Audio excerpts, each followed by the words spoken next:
Arrancamos con importación, ¿sí? El esquema va a ser similar al que vimos en exportaciones, además que vamos a ir un poquito más rápido porque hay ya algunos conceptos que ya los manejamos, simplemente lo adaptamos a lo que es exportación y lo tenemos, ¿sí? Se está grabando, ¿no? Sí.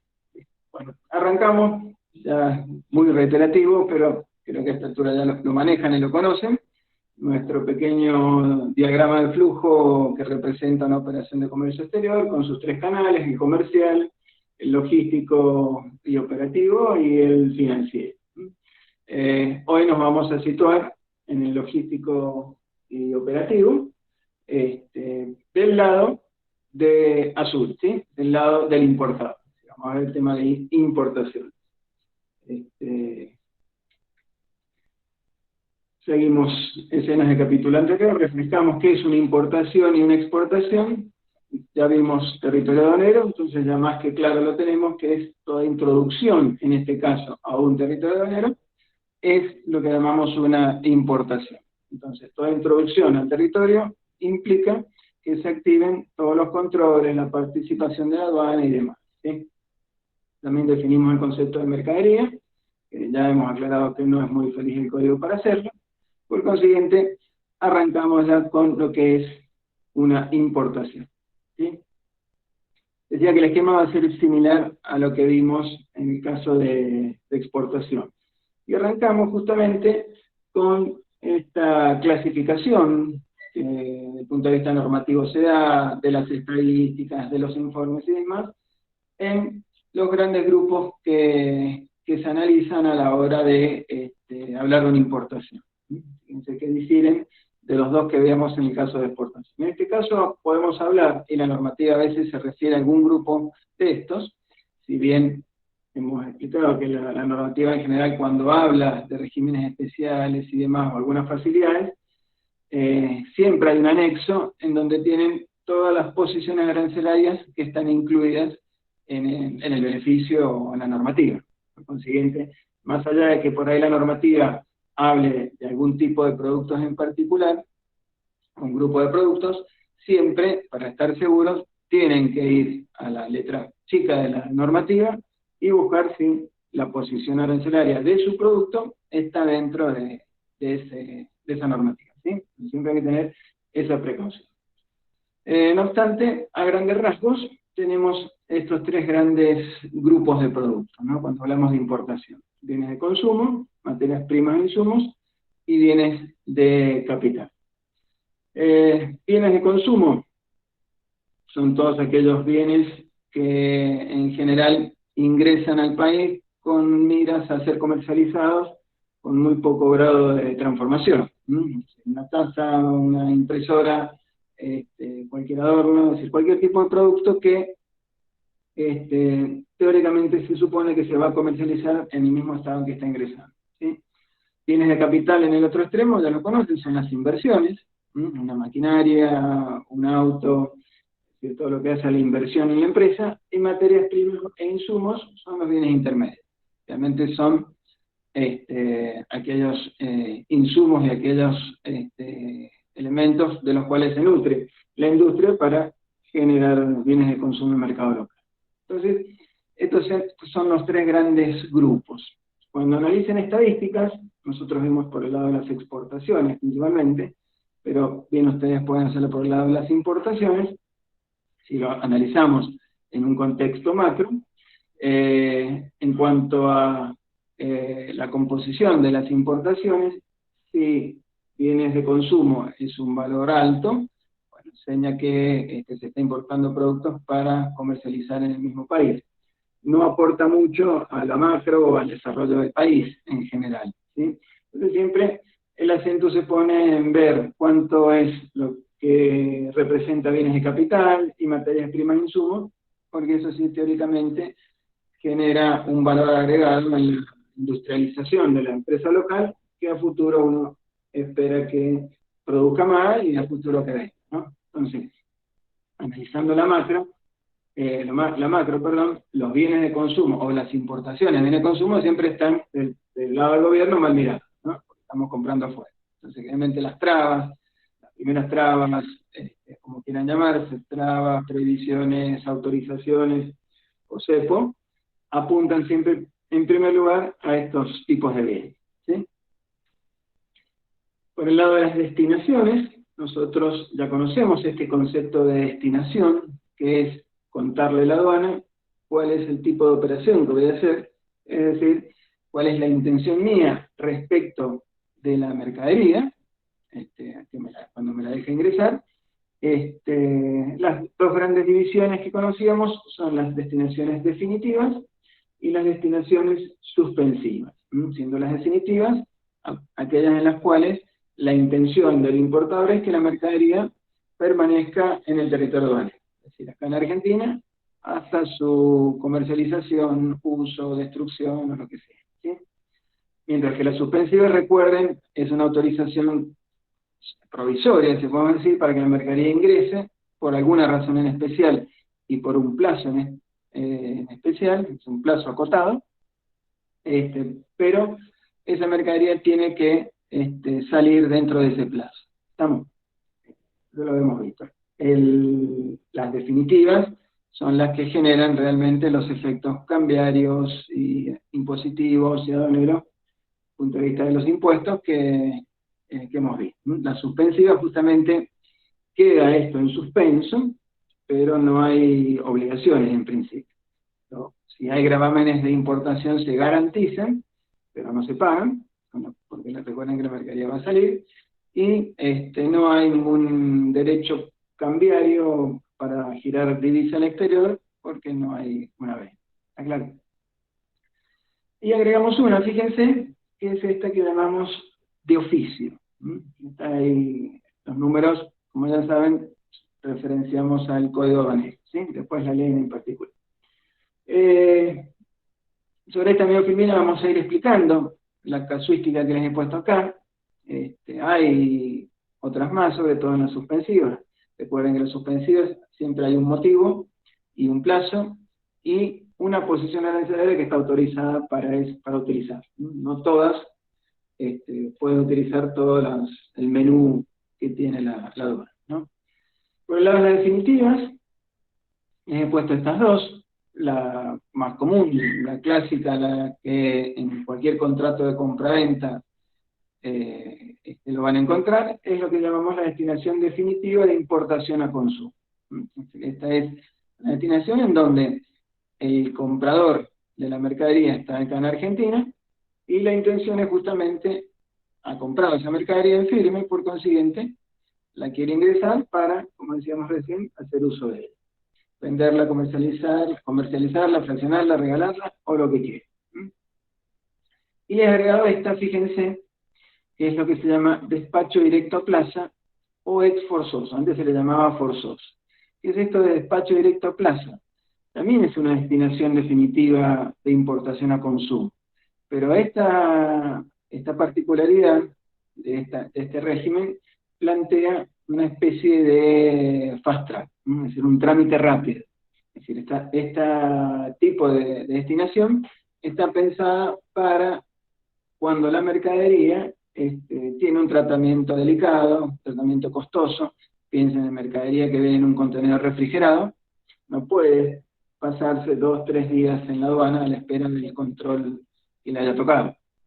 Primero, por el riesgo de que la mercadería se eche a perder. Los controles de los contenedores refrigerados, si bien son buenos, funcionan bien, ahora son muy modernos, pueden fallar, y si la mercadería se le corta la cadena de frío, bueno, la mercadería puede echarse a perder, ¿sí? Y sumado al costo, es decir, forma de traslado, contenedor refrigerado, el ejemplo que estamos planteando, es bastante más caro, más oneroso que un contenedor común, ¿sí? Entonces, por consiguiente, hay mercadería a la cual se le facilita la rapidez en la realización del trámite aduanero. Entonces, se documenta de esta manera. Entonces, mercadería perecedera, yo puedo documentar de esta manera. Vamos a ver que el documento de importación, que se llama despacho de importación, incluso puedo tenerlo ya presentado antes de que la mercadería ingrese al país, gravámenes pago, todo listo, para que cuando llegue, prácticamente en el mismo día, si tiene que cumplir la formalidad aduanera más estricta, que es el canal rojo, el mismo día se gestiona, se hace, y me llevo el contenedor. Entonces esto se lo mencionaba porque algunas mercaderías pueden tener esta facilidad, ¿no? Si va por el despacho común, pues, podrá salir el mismo día, podrá salir a las 48 horas, dependerá, ¿no? Pero esta sí, prácticamente casi en el mismo día, está saliendo. No tiene costo adicional, ¿sí? Lo que sí, bueno, como decíamos recién, hay que ver si la posición arancelaria del producto de ustedes autoriza o permite este tipo de documentación. Estamos. Por el lado de las suspensivas, fíjense que encontramos algo parecido a lo que ya vimos. La más común, que más casuística van a encontrar, es la importación temporaria. Importación temporaria, que hemos dicho que es cuando en realidad no hay un fin de compra, pero sí tengo la necesidad de ingresar una mercadería al territorio aduanero. Vimos el ejemplo de los grupos musicales que ahora vienen a hacer un show a Argentina, todos sus baffles, ¿no se dice ahora baffles? Parlantes, ¿cómo se dice? Todo ese tipo de sonido, música, escenario y demás, ingresa, lo documentan en temporal. Hacen el show y se retiran.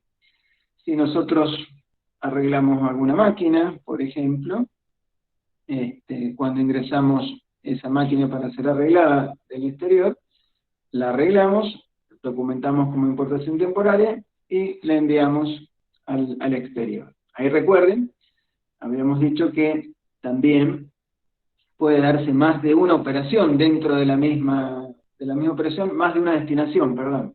Entonces, en este caso, fíjense de la máquina, podría ser que cuando este señor saca la máquina al exterior, si le ha mejorado sensiblemente, y obviamente se está cobrando por eso, se hace una exportación definitiva de esa máquina con cancelación de temporal. Entonces pago por la diferencia, ¿no? Porque estoy exportando servicios. Si es que he puesto materiales y demás, también documentaría eso. ¿Me explico? Entonces recuerden que dentro de una misma operación puede darse más de una destinación. Lo mismo en el caso que lo hemos dicho, cuando importo insumos, y yo soy exportador también, yo puedo incorporar estos insumos que los importo en temporaria a mi producto en el proceso de fabricación, y cuando lo exporto, cancelo la temporal. Una exportación definitiva, consumo por la mercadería que estoy vendiendo, y a su vez cancelo la temporaria por la proporción que corresponde, ¿no? Entonces decíamos que esto es lo que se usaba generalmente, se usa, ¿no? Mejor dicho, los exportadores habituales que son importadores de insumos, en vez de importarlo de manera definitiva, pagar el gravamen y después presentarse a pedir el DROMA. Entonces, lo que se usa es la importación temporal. Depósito de almacenamiento, en este caso, sí es utilizado a veces por los importadores, y esto se da cuando yo no tengo plata para pagar los gravámenes. Vamos a ver que los gravámenes, que representan una porción importante dentro del trámite, tienen que ser pagados antes de que la mercadería sea librada a la circulación en Argentina, sea nacionalizada, como se dice, ¿sí? ¿Qué pasa si cuando llegó la mercadería yo no tengo la plata? Tengo la alternativa de mandarlo a almacenamiento, un depósito fiscal, ya sea de administración concesionada a un privado o por el propio de aduana. No hay muchos, entonces acá también sí tenemos un problema de conseguir espacio, sumado al costo que esto representa. Yo puedo mandar a almacenes esa mercadería, haciendo una destinación suspensiva de almacenamiento, la tengo en el depósito fiscal, 3 meses, un mes o hasta 3 meses, y me da la facilidad, además, de sacarla parcialmente. Entonces fíjense que puede utilizarse esta alternativa como una especie de vender productos importados sin poner demasiado dinero. Yo hago una suspensiva, traigo un contenedor con mercadería, la ofrezco, la comercializo, estoy tranquilo porque la tengo acá en un depósito cerca de mi fábrica, la comercializo, pido un anticipo, con ese anticipo voy transformando esta destinación suspensiva en definitiva. Es decir, voy sacando la mercadería de a poco. El anticipo, supónganse, del 50% que pido a mis clientes, con esa plata retiro la mercadería. Y la entrego y después cobro. Entonces fíjense que puedo, de alguna manera, armar un negocio sin poner demasiado dinero. En esta modalidad que estamos hablando, recuerden que habíamos aconsejado ya en las primeras clases el tema de la zona franca, que es más sencillo y más rápido y no tengo que andar corriendo con los tiempos, ¿sí? Pero cada esa alternativa. La del almacenamiento me permite tenerlo ahí y sobre todo, principalmente esto que les digo de poder ir desaduanando de manera fraccionada. Vencido el plazo, yo tengo que hacer algo. Antes de que vence el plazo tengo que hacer algo. O bien lo transformo todo en definitivo, o lo tengo que sacar, o puedo conseguirme a alguien que esté en zona franca y lo mando a zona franca. Sí, hemos hablado de distintas alternativas, ¿no? Pero es una alternativa esta de depósito de almacenamiento. Luego tenemos la de tránsito de importación. En el tránsito de importación tenemos dos casos que se pueden dar. Tránsito de importación, lo que se llama directo, o hacia el interior. La que es igual, en el caso de las exportaciones, es la que se llama hacia el interior. Es decir, el caso en que yo estoy acá en Mendoza, una mercadería que llega por barco, llega por el puerto de Buenos Aires, y yo voy a hacer aduana acá en Mendoza en el puerto seco. Entonces, ¿cómo la documento? La documento justamente como una destinación definitiva a consumo, de exportación, de importación, con tránsito aduanero hacia el interior. Entonces, ¿esto qué va a permitir? Va a permitir que la mercadería se baje del barco en Buenos Aires, se suba a un camión, no sufre ningún tipo de control aduanero, salvo un escaneo, podría llegar a ver, viaja por la ruta determinada y autorizada y dentro del plazo autorizado, hasta que llegue acá a Mendoza, ingresa en Puerto Seco y ahí hago la destinación definitiva. Esa es hacia el interior. Y esta de directo es cuando Argentina es un país de paso. Hemos dicho, supónganse que algún brasilero le vende a un chileno, o viceversa. Y el medio de transporte utilizado es el camión. La ruta atraviesa Argentina. Entonces, ¿cómo se documenta? Porque es una importación, porque hay una introducción de mercadería en un territorio aduanero, con una destinación suspensiva de tránsito directo. Es decir, Argentina es un país de paso. Ese contenedor que el chileno le manda al brasilero, entra a Argentina, no se cumple ninguna formalidad aduanera, lo mismo que decíamos recién, tiene una ruta establecida y un plazo para llevarla adelante, sale por Iguazú, supónganse, y no se controló. A la salida tampoco se controla. Llegará a Brasil y de ahí será sometida a la formalidad aduanera que corresponde. Recuerden que hemos dicho que la formalidad aduanera, es decir, el control aduanero, solamente se cumple en origen y en destino. Es decir, solamente hay dos controles aduaneros, cuando se hace la exportación y cuando se hace la importación. En todos los países de paso hay algo parecido a esto, el régimen puede cambiar de nombre, pero es lo mismo que estamos diciendo, en donde se le permite circular, siempre y cuando obviamente ese contenedor no se abre. Ese contenedor queda cerrado cuando hacemos el control aduanero en la exportación y se abriría, salvo alguna causa judicial o lo que sea, se abriría en destino. ¿Estamos? La que agregamos, fíjense, dos palabritas sobre esto, es destinación de oficio. ¿Qué es una destinación de oficio? Y es cuando, vamos a ver que cuando llega un contenedor a Argentina, el barco lo baja, no me preguntando de quién es, lo baja porque está documentado de esa manera, y se va, carga los contenedores que tiene en la grilla de carga, y se va. Ese contenedor queda ahí en la aduana, a la espera de que el importador lo documente, es decir, haga el trámite de importación. ¿Sí? Y para eso hay un plazo. Ya vamos a ver. Puede ocurrir, y ocurre a veces, que se vence el plazo y nadie lo reclama ese contenedor. Y ese contenedor está ahí en la aduana. Algún destino hay que dar.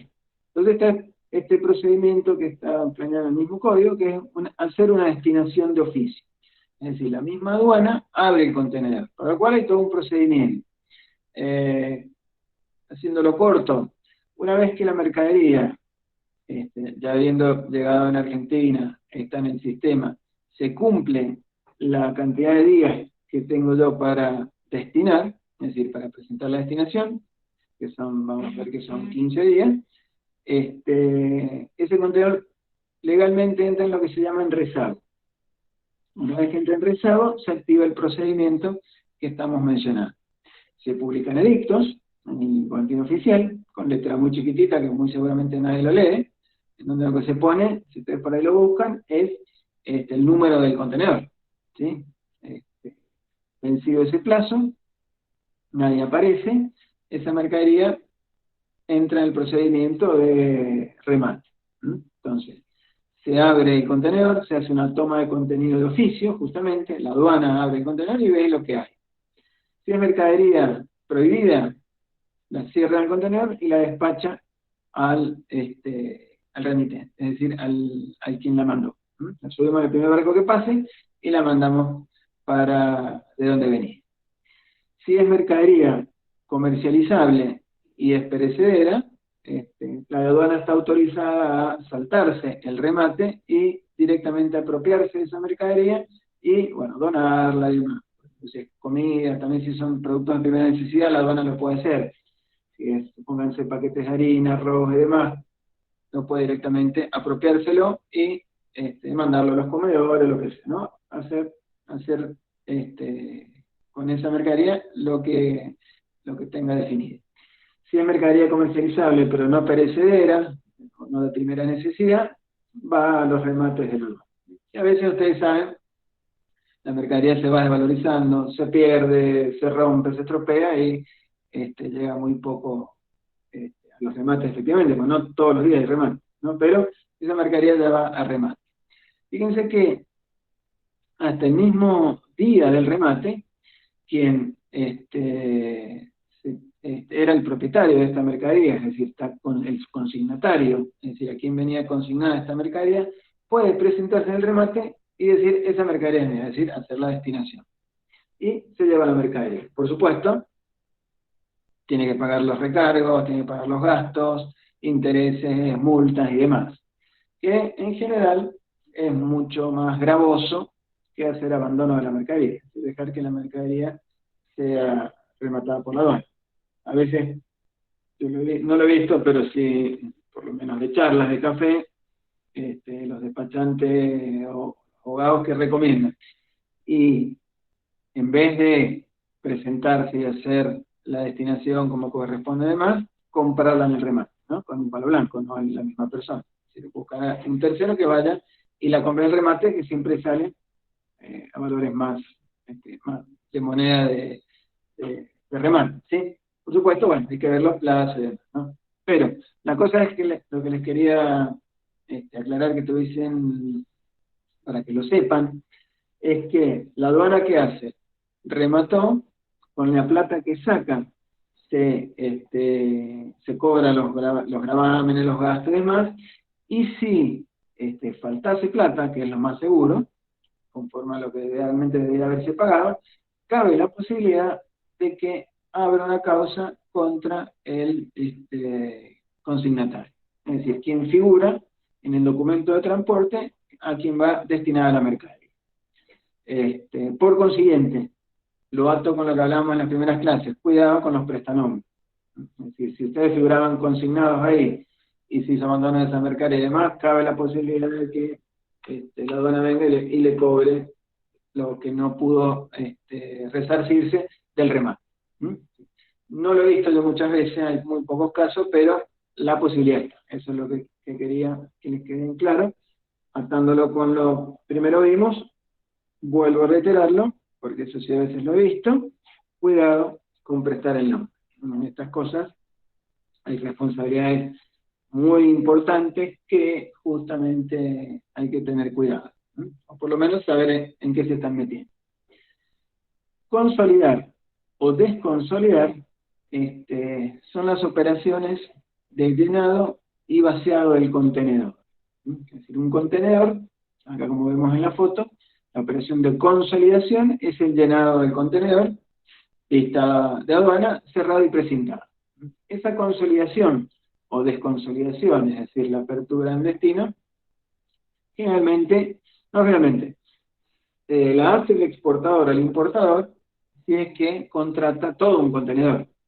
Es decir, si yo contrato en el contrato de transporte un contenedor completo, me llegará el contenedor a mi fábrica, yo lo llenaré, lo cierro, me iré hasta el puerto seco, se cumplirá la formalidad de aduana, lo precinto y el transportista transporta ese contenedor cerrado. En destino, entregará ese contenedor cerrado al importador. En puerto seco, quien ha hecho el trámite de aduana, estamos en el caso de importación, romperán el precinto, si hay verificación física, lo que sea, y me llevo la mercadería. Ahora bien, cuando uno manda carga suelta, supónganse que yo mando un pallet de vino, ahí como vemos en la figura, no me alcanza para la operación contratar todo un contenedor, mando solamente un pallet de vino, o unas cajas de vino. La consolidación y la desconsolidación la hace el transportista. Entonces, como vemos acá en la fórmula, en la foto, ¿no? Más que fórmula, dentro de un contenedor puede ir mercadería de distintos dueños. Entonces, ¿qué hace en destino el transportista? Desconsolida, es decir, abre el contenedor y le entrega a cada uno su mercadería, que pueden tener, como vemos acá en el ejemplo, distintos destinos. Quizás mi pallet era una importación definitiva, quizás otro tenga una parte suspensiva o lo que sea, ¿no? Por supuesto, todo esto controlado por la aduana. ¿Estamos? Ya hablamos de destinaciones, las características, ¿se acuerdan que es previa, que es veraz, única, inalterable, exacta y completa? Y en el caso de importación, el plazo para destinar es 15 días.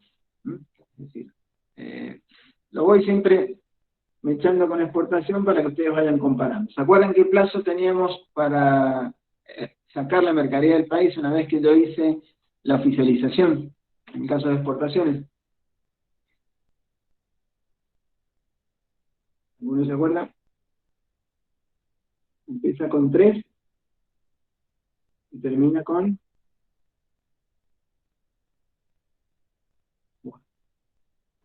30. Pero, uno más. 31. 31, exacto. 31 días eran.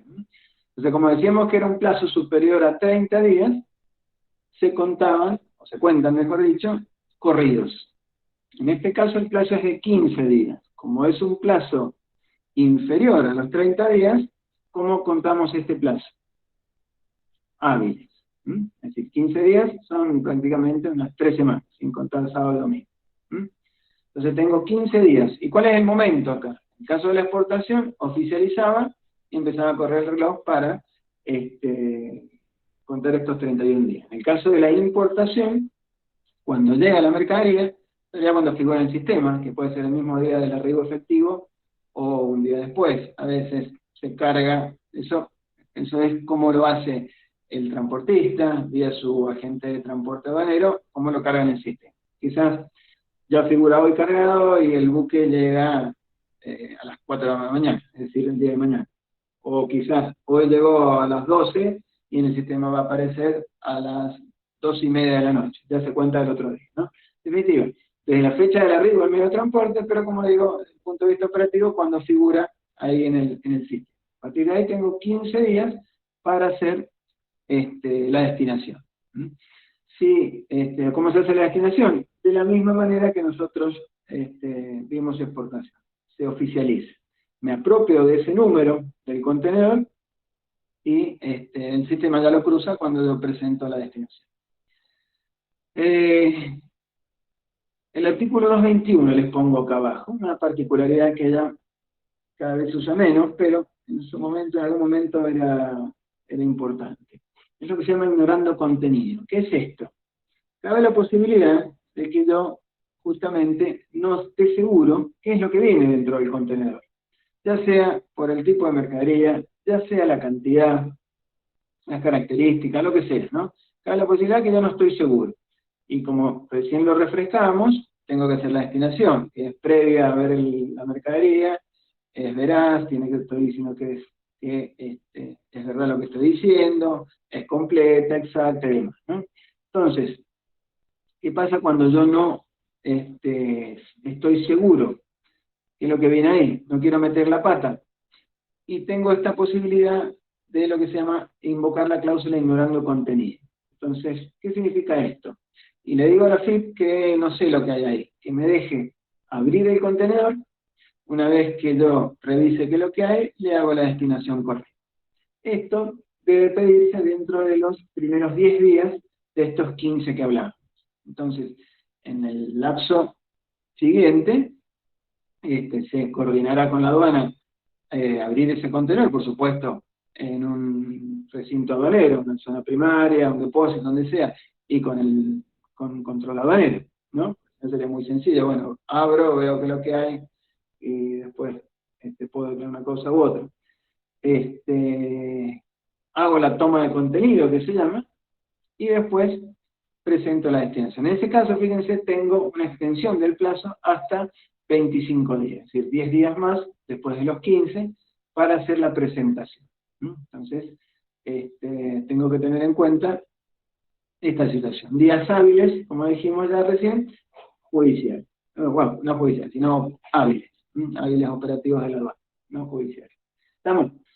Digo que esto en algún momento era importante, sobre todo cuando la transmisión de los documentos no tenía la facilidad, era solo papel y no tenía la facilidad que hoy tiene las comunicaciones.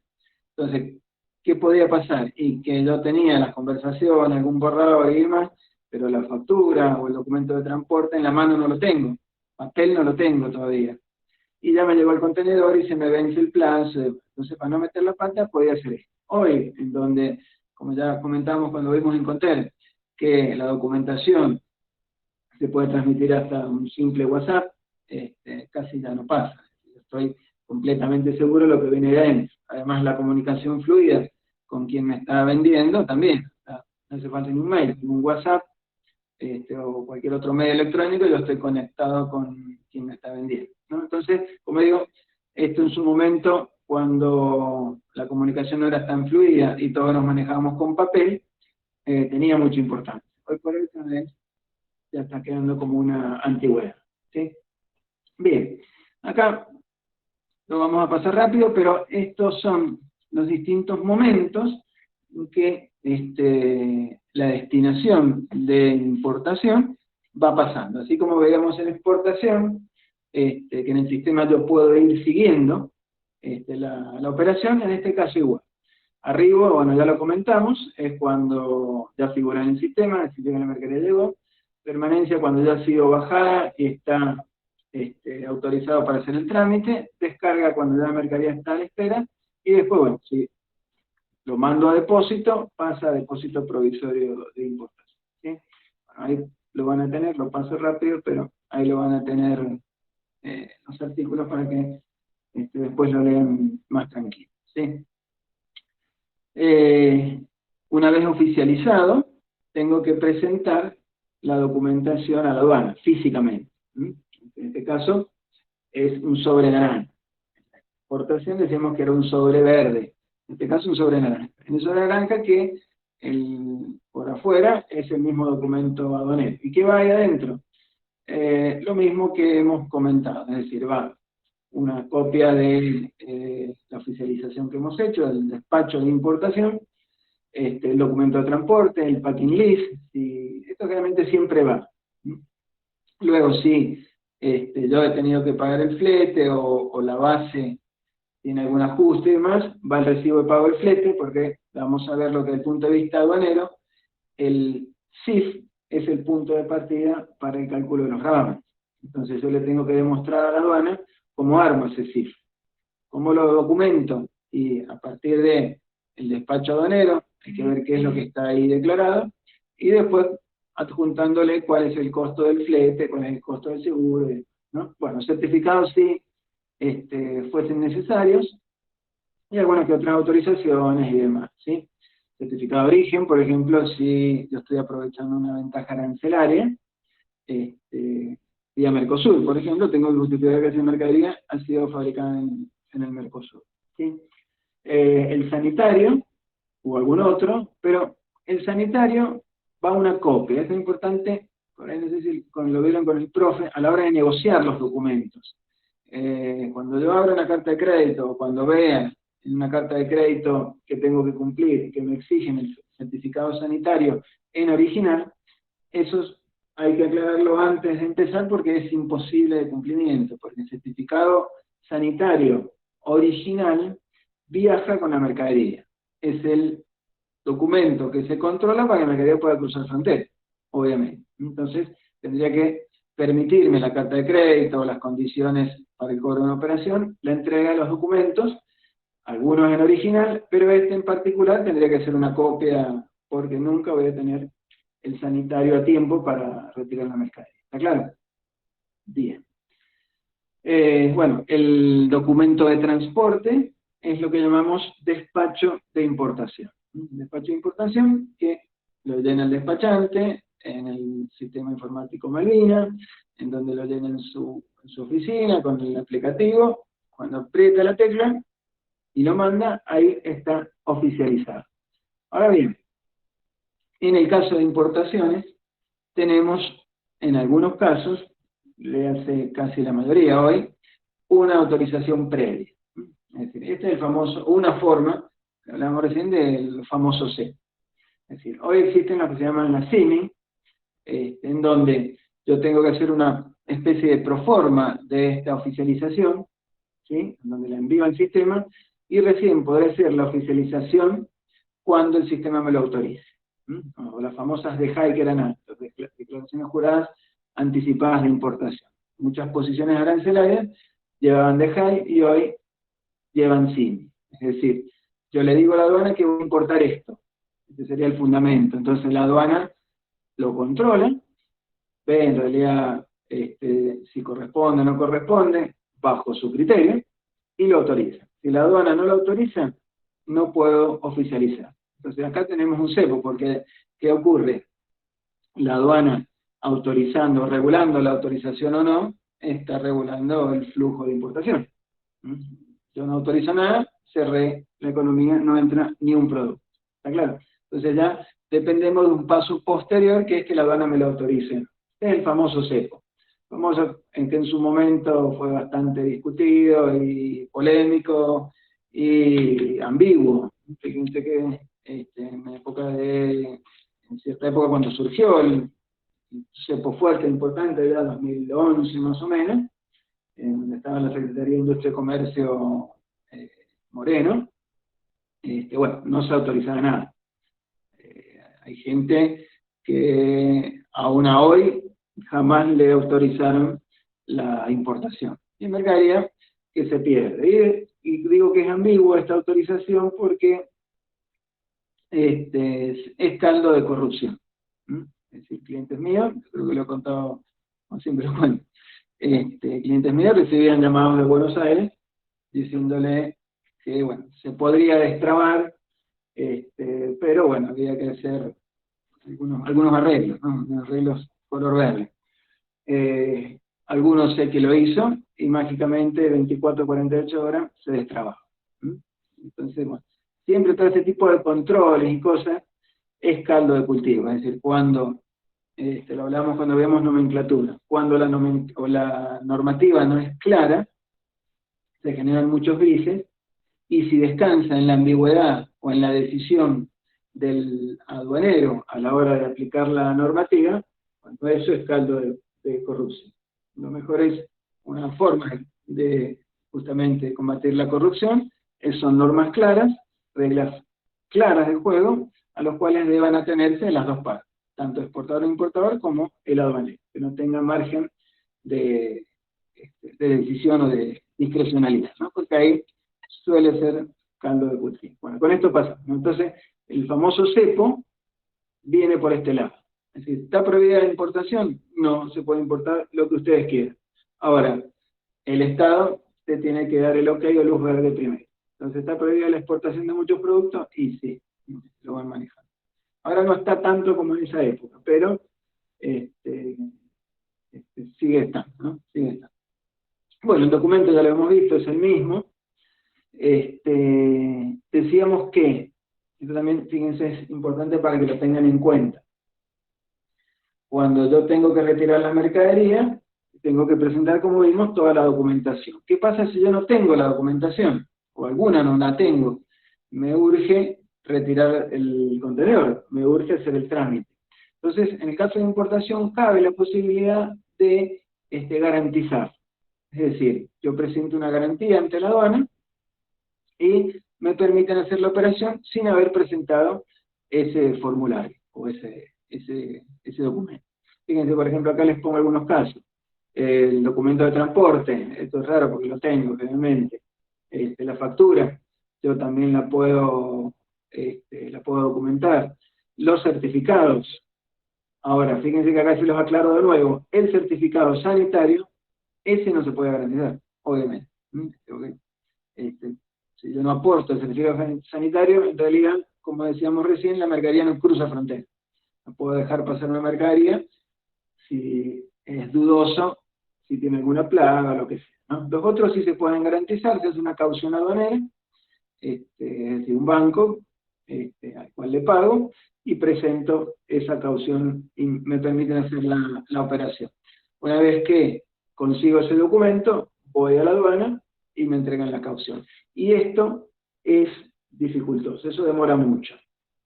Es decir, que la aduana me entregue la caución original demora bastante tiempo.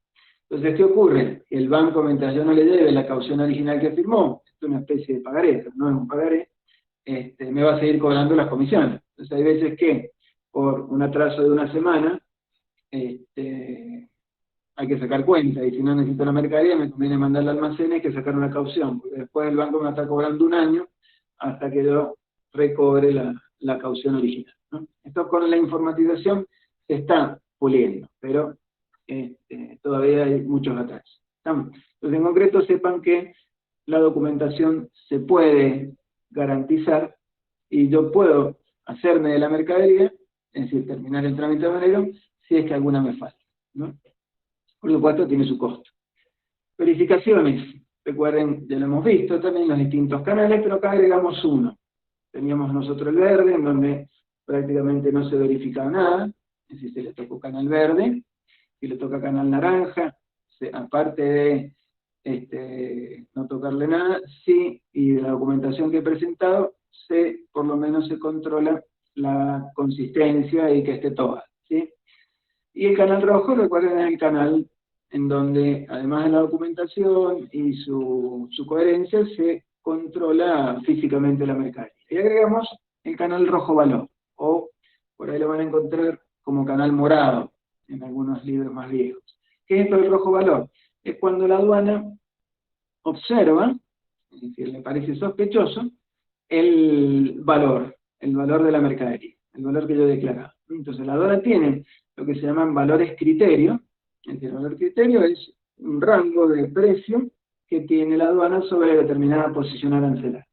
Entonces, cuando alguna operación se escapa de este rango, por ejemplo, supongamos que yo estoy importando bicicletas, y la importación de bicicletas, el valor criterio, ronda los $20, desconozco los valores, ponemos un valor, poco, $20 una bicicleta, ¿no? $100, pongámosle. O sea, ¿algún biker en los que están cursando? No. Bueno, supongamos $20. Y el valor criterio está en, supónganse, $50, entre 50 y $30, yo importo con un valor de 20, salto una larga. Entonces viene un canal rojo, que voy a tener un sumario, y a su vez una inspección de AFIP de GEI, porque ¿cuál es la presunción? Y que estoy subvaluando. Es decir, si en general toda bicicleta que se está importando, piso, tiene 30, yo te estoy trayéndola a $20, algo pasa. En principio la presunción es de subvaluación. Y si estoy subvaluando, quiere decir que tengo ingresos en negro.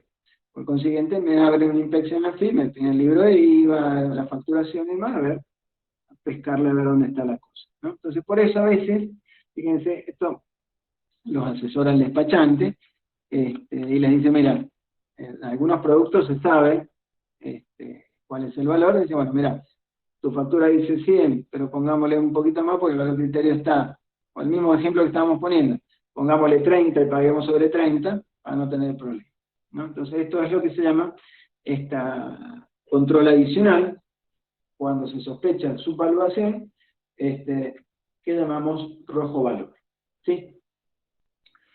Veamos la situación tributaria.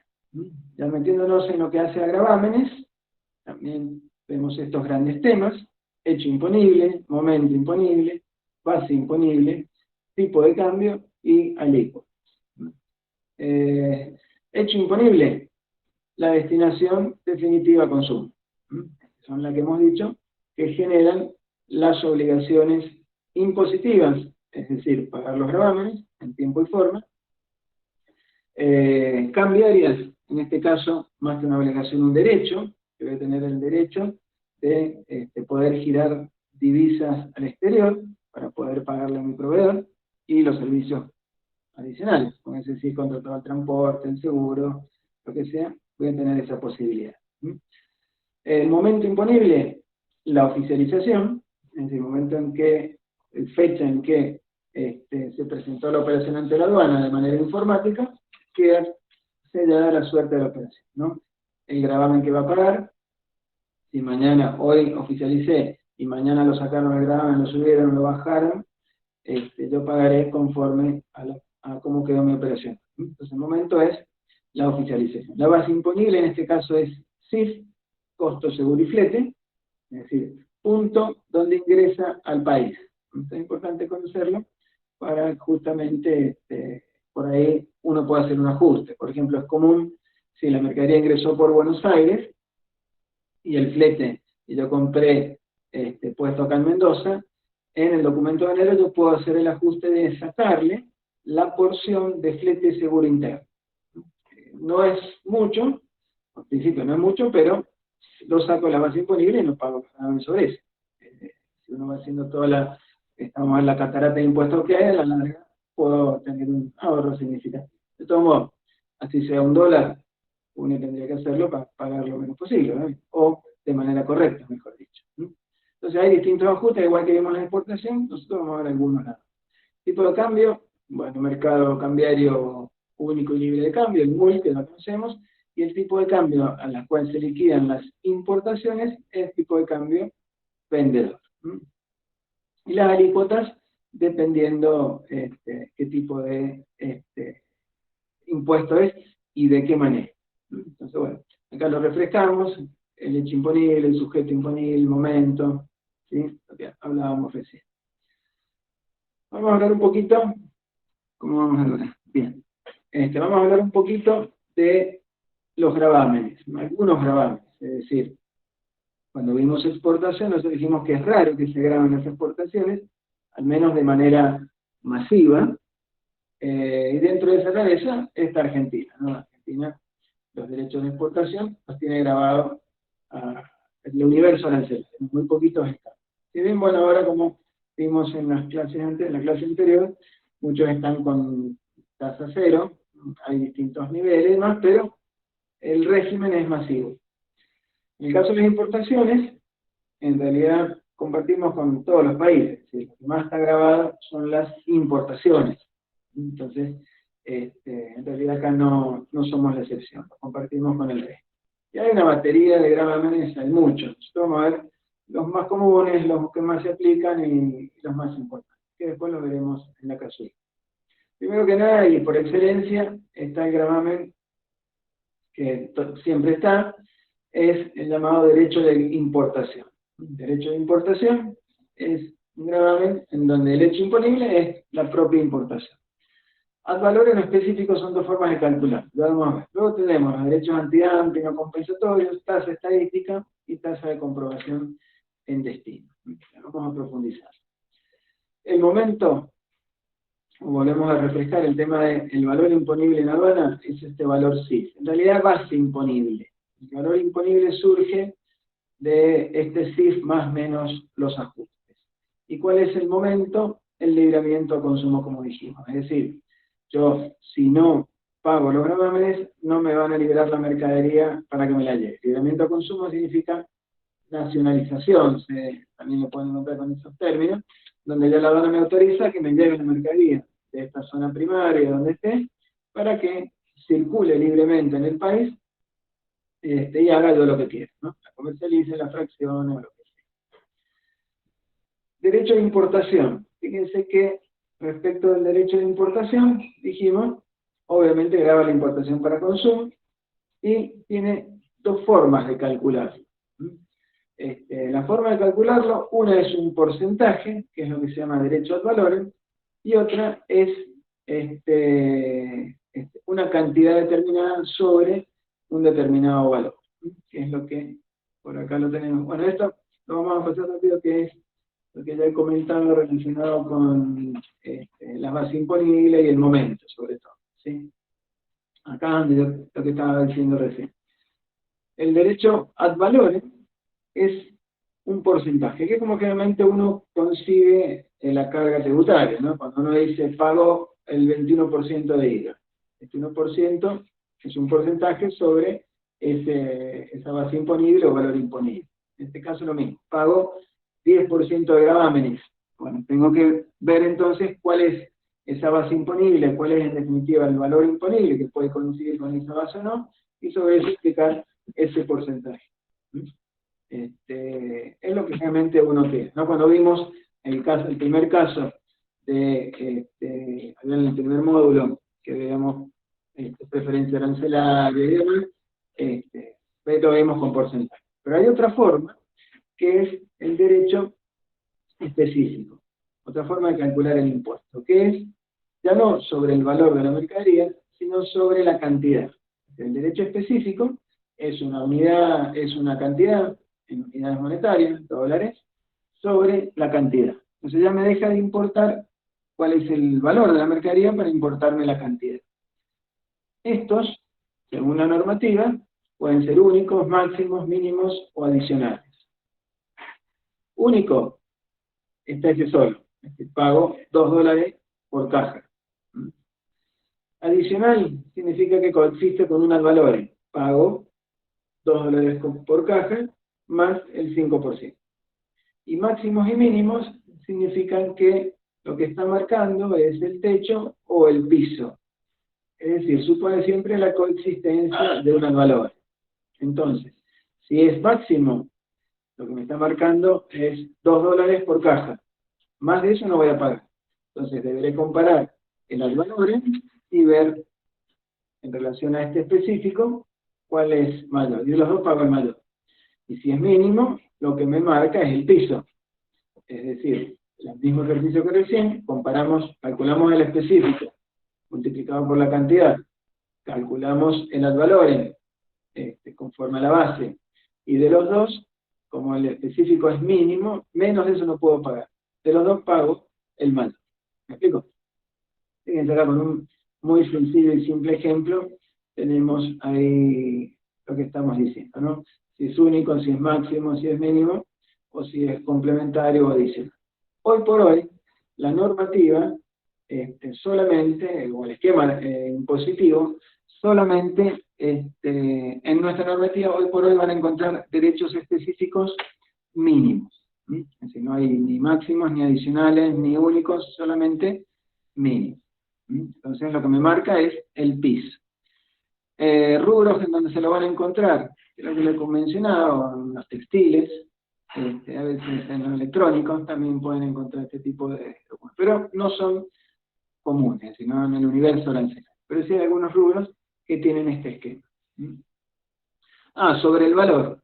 Fíjense, la base imponible es el valor CIF. Ese valor teórico, es decir, acá justifica a veces esto algunos que otros ajustes, es una venta contada, al igual que en exportación. Recuerden que si había un costo financiero incluido hay que sacarlo, en este caso lo mismo, y condiciones de dos partes independientes. ¿Sí? Esto era, ya lo habíamos explicado, para el caso de las filiales, en la relación que hay entre las filiales o sucursales que pueden estar acá o de afuera. Obviamente, si yo me importo a mí mismo, es decir, el mismo sujeto afuera que adentro, muy posiblemente es un traspaso de mercadería. Acá funciona como una importación y pago gravamen sobre eso, sobre un valor de mercado. Por más que yo le haya puesto en la factura comercial $1, acá tendré que, desde el punto de vista aduanero, tendré que armar el valor de mercado y sobre ese pagar, ¿no? Ya lo hemos comentado. ¿Qué incluye el valor? Este valor sí. Bueno, eso lo vimos con Incoterm, pero es todos los gastos incluidos hasta que la mercadería está a las puertas de ingresar al país, arriba del buque, si quieren verlo así, viendo este valor sí. Hay cosas, fíjense que el 644 les excluye, los gastos que van transportes o posteriores a ese punto. ¿Sí? Entonces, bueno, ahí poco lo tiene la normativa para que lo vean. Vamos con la tasa estadística, que es otro gravamen. En realidad, fíjense acá, no es un impuesto, hablamos de una tasa. Cuando uno habla de una tasa, en realidad uno supone una contraprestación. Ustedes, el municipio pagan tasas municipales, el municipio ustedes le pagan para que levante la basura, cuide el alumbrado, el arbolado y demás. Y siempre hay una contraprestación, ¿no?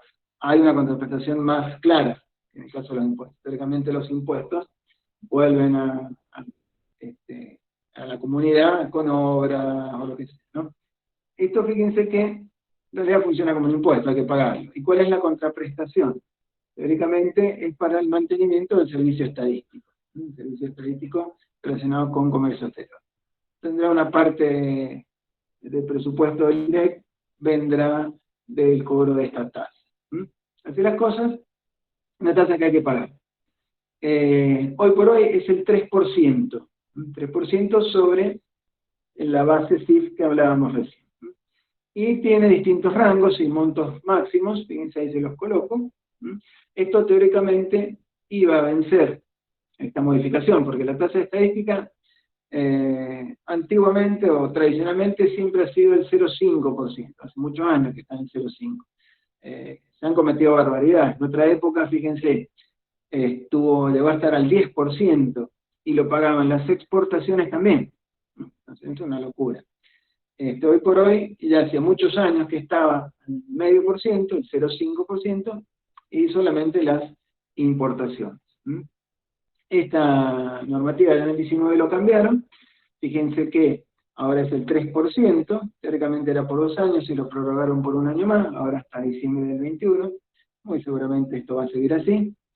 Tiene rangos, fíjense que tiene topes máximos según el rango de la operación, y lo que también le agregaron, que antes no estaba, es que también las suspensivas pagan esta tasa estadística, cosa que antes no la pagaban, solamente eran las definitivas. Y la base, como he dicho, es el mismo CIF que estamos hablando. Tasas de servicios extraordinarios. Las tasas de servicios extraordinarios es cuando la formalidad aduanera se cumple en días hábiles o horarios finales. Es decir, por la logística internacional, en realidad la aduana no puede hacer un horario de comercio, es decir, de 8 a 13, de 16 a 20, sábado en la mañana, y a partir del sábado a las 13 horas hasta el lunes sacamos todo, ¿no? La aduana, como es el comercio internacional, trabaja permanentemente. Entonces, cuando su operación cae en días u horas inhábiles, les cobran una adicional. Van a tener el servicio, se presta el servicio, pero es una cobra adicional. Y a veces es bastante careta. Les pongo la página por si quieren, el link mejor dicho, están ahí las tasas y los costos. ¿Qué se considera días inhábiles? Bueno, también ha tenido toda una conquista gremial y demás. Todos los días, a partir de las 13 hasta las 15, creo que es, no me acuerdo si es 1 hora o 2 horas, se considera inhábil, después de las 20 horas, y después de las 13 horas del día sábado hasta el lunes. Entonces, les caen a ustedes en alguno de estos horarios su operación, van a tener este costo adicional. Es gasto adicional. Tasa de almacenaje, también la pagan. Esto lo van a pagar según el tiempo de espera. Supongo, habíamos hecho nosotros el ejemplo de que la mercadería llegaba y como yo la necesito rápido, o mejor dicho, es un producto perecedero, en el mismo día me la puedo llevar. En este caso, sí, dentro de los costos está un día de almacenaje. Ahora bien, si su mercadería llega hoy al mediodía y le toca Canal Rojo y recién la verifican mañana o pasado, no creo que mucho más, le van a cobrar 2 o 3 días de tasa de almacén. Y si la mandan a almacenes, bueno, ahí ya saben que también se la van a cobrar por día. Algo importante acá. Si bien el medio aéreo no es el medio por excelencia, el medio de transporte, como lo hemos conversado y lo podemos intuir, a veces suele llegar mercadería por el medio aéreo. Y si va a almacenes, acá hay una particularidad. La tasa de almacenaje es un porcentaje siempre, está calculada, conforme al valor de la mercadería. Contrariamente a un depósito fiscal común, en donde se les cobra por el espacio que ocupa. Entonces tengan cuidado con eso. Uno por ahí puede creer que una cajita de 1 metro por 1 metro, que llega por avión, el costo de almacenaje de dejarlo 1 o 2 días en el aeropuerto es poco, pero si dentro de esa cajita de 1 metro por 1 metro vienen joyas y están valuadas en $500.000, obviamente lo van a ir a buscar rápido, no creo que lo dejen 2 o 3 días, ¿no? Pero sepan que esa va a ser la base para el cálculo de almacenaje, ¿no? Entonces hay que tener cuidado con eso, pero como digo, el aeropuerto no es, o el avión no es el medio por excelencia a la hora de comercio internacional, ¿sí? Derechos antidumping. ¿Qué es esto del dumping? Yo creo que lo comentamos, si no lo refrescamos ahora. Dumping es una práctica comercial que en realidad, fíjense, es bastante común, es utilizada, pero es sancionada a nivel internacional y a nivel local también, cuando es perjudicial. Dumping, para pasarlo más al criollo castellano, es algo así como vender por debajo de los costos.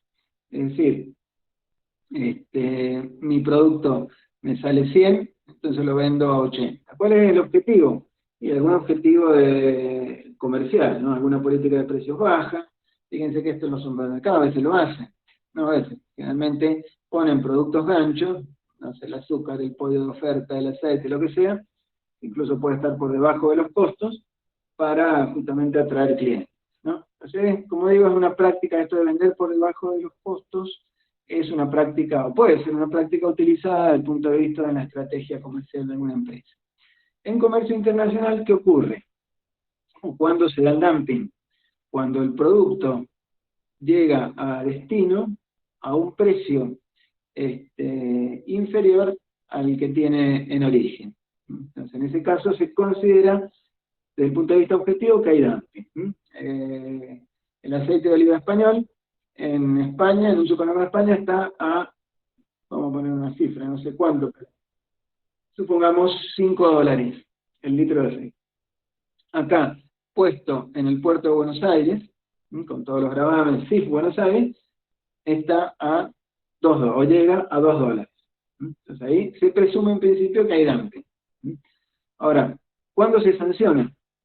Se sanciona cuando es perjudicial o es predatorio, cuando el ingreso de ese producto al país, seguimos con el ejemplo, Argentina, puede hacer peligrar a la industria del aceite de oliva en Argentina. Entonces, siguiendo con el ejemplo, $2 ingresa ese aceite de oliva español, el productor argentino en góndola, con todos sus costos, impuestos y demás, puede llegar a vender el aceite de oliva a $4, entonces seguramente podemos intuir que el aceite de oliva o la producción de aceite de oliva argentino a la larga va a desaparecer. Yo como consumidor compraré este $2 que es más barato, ¿no? Supongamos que la misma... ¿Hola? ¿Me perdí?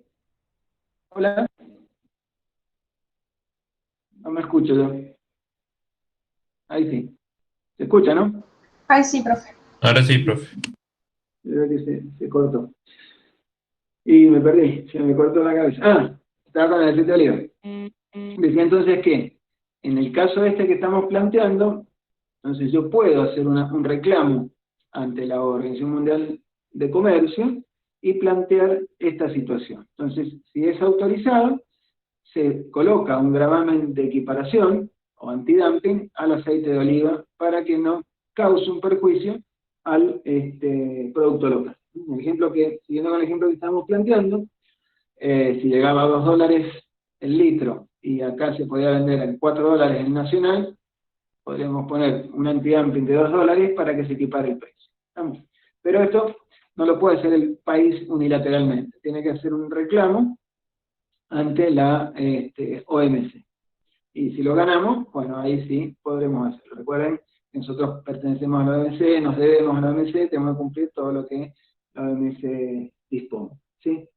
El ejemplo que les he dado es cierto y es actual, es decir, el aceite de oliva español tiene una medida antidumping para equiparar el precio, no sé los valores, para que no perjudique la industria olivícola, ¿no? En la cual Mendoza participa activamente. ¿Sí?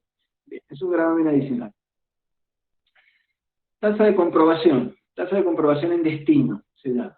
Esto, fíjense, se paga o en algún tipo de operaciones, cuando yo importo un bien de capital. Cuando yo importo un bien de capital, en vez de pagar tasa de estadística, no pago tasa de estadística, pago tasa de comprobación en destino. ¿Y qué es esto? Y es una labor adicional que hace la FIP para verificar que se cumplen los requisitos y las condiciones de lo que yo realmente estoy importando es un bien de capital. Porque ¿qué ocurre? En general, los bienes de capital están subsidiados. Más allá de la tasa del IVA del 50%, saben que si es un bien de uso, pagan el 10,5, no el 21%, pero también hay beneficios arancelarios. Si hablando en términos generales, ¿no? Si la maquinaria no se comercializa, es decir, no hay mercado local de maquinaria, no hay fabricación local de maquinaria, en general entra desgravada. Si yo puedo traer una máquina que acá no se fabrique, haga gravamen de importación, tasa cero. Y bueno, y hay distintos regímenes, ¿no? Beneficios de ese estilo. El beneficio es siempre que sea un bien de capital. Entonces, cuando ingresa el producto, a posteriori, la aduana verifica que realmente lo esté usando al bien de capital. Y de hecho que lo hace. Yo incorporé una retroexcavadora para usar en la mina de potasio que estoy explotando acá en el sur. En algún momento, un aduanero va a llegar a la mina de potasio que está en el sur y pedirle la documentación y que efectivamente esta retroexcavadora esté ahí. Entonces, esto es lo que se llama tasa de comprobación en destino. Además de que, recuerden que al ser un bien de capital, un bien de uso, no lo puedo comercializar, tiene que estar por lo menos 2 años en el patrimonio. No es que lo traje, me salió una oportunidad y mañana lo vendo. Entonces voy a tener que devolver todos estos beneficios que conseguí. Bueno, todo esto la aduana lo verifica, va y lo verifica. Por ese costo adicional, o por ese servicio adicional a posteriori, la aduana les cobra un 2%. La base sigue siendo la misma CIF de la que hablábamos. Y si por ley de promoción minera, si está dentro de lo que hablábamos recién, una explotación minera, la tasa se baja al 1%. Entonces, 2% régimen general, 1% si es de producción minera. Impuesto de equiparación de precios. Bueno, creo que les puse y compensatorios.